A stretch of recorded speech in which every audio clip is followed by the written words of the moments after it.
এটা আমাদের একটা কমপ্লিট বনসাই। এটার বয়স মোটামুটি 20 বছর। এটা তো রেডি ছিল, কিন্তু এখন একটু চেহারা খারাপ হচ্ছে।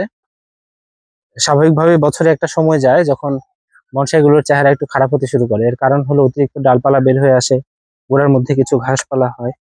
তো আমাদের চেষ্টা করতে হবে এগুলো ক্লিন রাখার জন্য। এবং এটার যে বাইরে ছাতার মতো একটা শেপ আছে, ব্রুম স্টাইলের মধ্যে যে শেপটা, সেটা ধরে রাখার চেষ্টা করতে হবে। এখন আমি দেখাবো যে এটা আপনারা কিভাবে ধরে রাখবেন, ক্লিন এবং ক্লিয়ার রাখবেন বনসাই গুলো।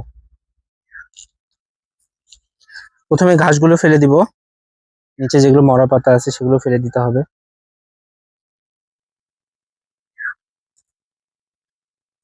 বনসাই যেহেতু শৌখিন জিনিস, অনেক সাধনার জিনিস, এটার সম্পূর্ণ সৌন্দর্যটাই নির্ভর করে উপস্থাপনার উপর।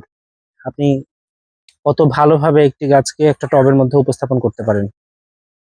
অনেকে বনসাই রিপোর্টিং এর ক্ষেত্রে যেটা করে যে এই শেকড়গুলো টবের নিচে দিয়ে দেয়, অথবা শেকড়গুলোকে বাঁকা রাখে, এরকম সোজা গাছ থেকে নেমেছে এটা বোঝা যায় না।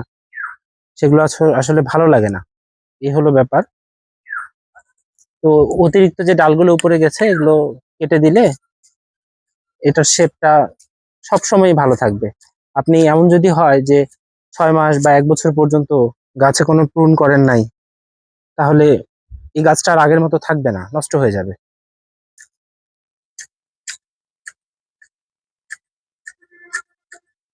বছরে একবার রিপোর্টিং অবশ্যই করতে হবে।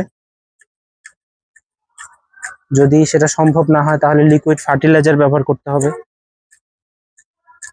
যেহেতু পাতলা টব, খাবার খুব দ্রুতই শেষ হবে, এটাই স্বাভাবিক।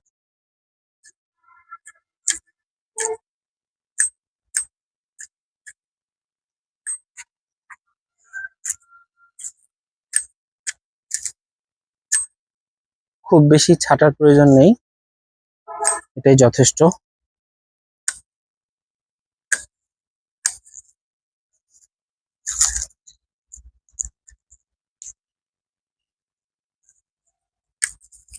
ধন্যবাদ সবাইকে।